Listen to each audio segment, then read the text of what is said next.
welcome to the Buddhist Boot Camp podcast.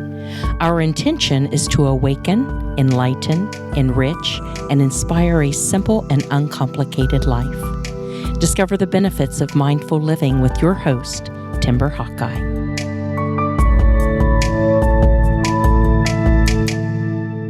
Two years after I took the monastic vows, trading all my worldly possessions for a pair of monk's robes, I moved into a monastery that was off the grid, remote, and blissfully quiet.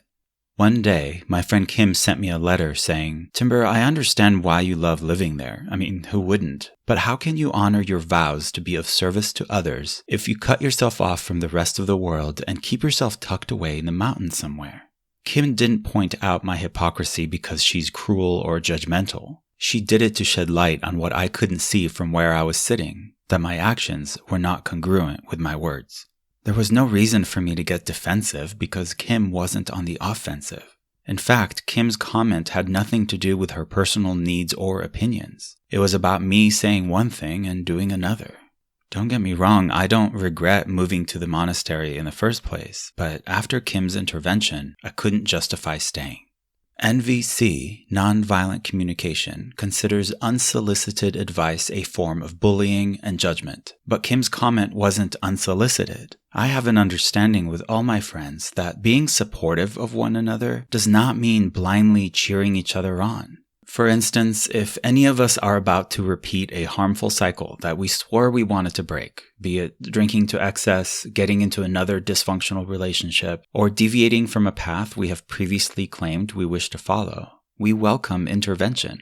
I mean, I wouldn't tell my buddy John to stop smoking because Johnny never claimed he wanted to stop, but I would definitely urge my friend Ashley to spend less money if she had previously told me that getting out of debt was her top priority.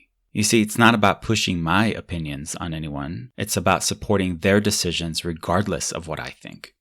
In Buddhism, we take refuge in what are called the three jewels: the Buddha, the Dharma, and the Sangha, the teacher, the teachings, and other students on the path.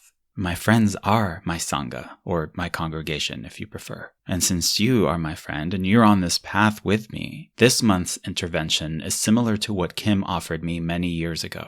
It's an invitation to reflect on areas in our lives where we are being hypocrites, areas where we are not behaving in ways that are congruent with who we wish to be, and sometimes who we even publicly claim to be. We aren't always honest with ourselves because we often have too much shame or guilt around the decisions we make. Other times we are oblivious that we are out of alignment. Today, I urge you not to look back on your past behavior and wonder why you've done what you've done before, but to decide how you can live from this moment forward so that what you think, what you say, and what you do are all in harmony.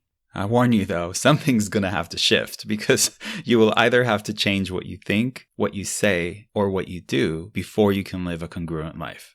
In other words, do your decisions reflect your values? Heck, do you even know what your values are? Many of us never take the time to write them down. For example, do we actually value being considerate? Or do we just like to think of ourselves as considerate neighbors, even though we regularly run the dishwasher at 1 a.m. in our third-floor apartment with no consideration to our downstairs neighbors? These little things make a big difference because the way we do one thing is the way we do all things. So let's do it all mindfully.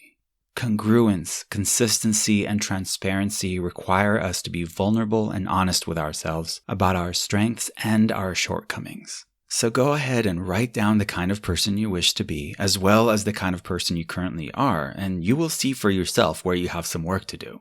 Consider this your own intervention, which is defined as the action of becoming intentionally involved in a difficult situation in order to improve it or to prevent it from getting worse.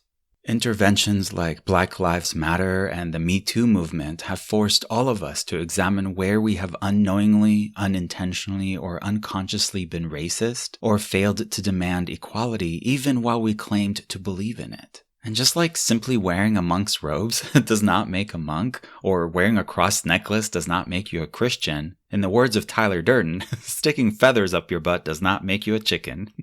What we're talking about is having a strong conviction to live in line with our values so that we stay in our integrity and avoid all unnecessary suffering or battling with internal struggles.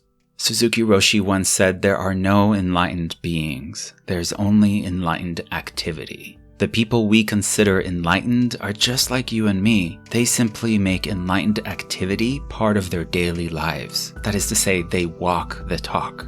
I think it's why my own teachers asked me one day, "Why do you need the robes? Why can't you just be the guy in town with the bright eyes?" Indeed, why can't we all?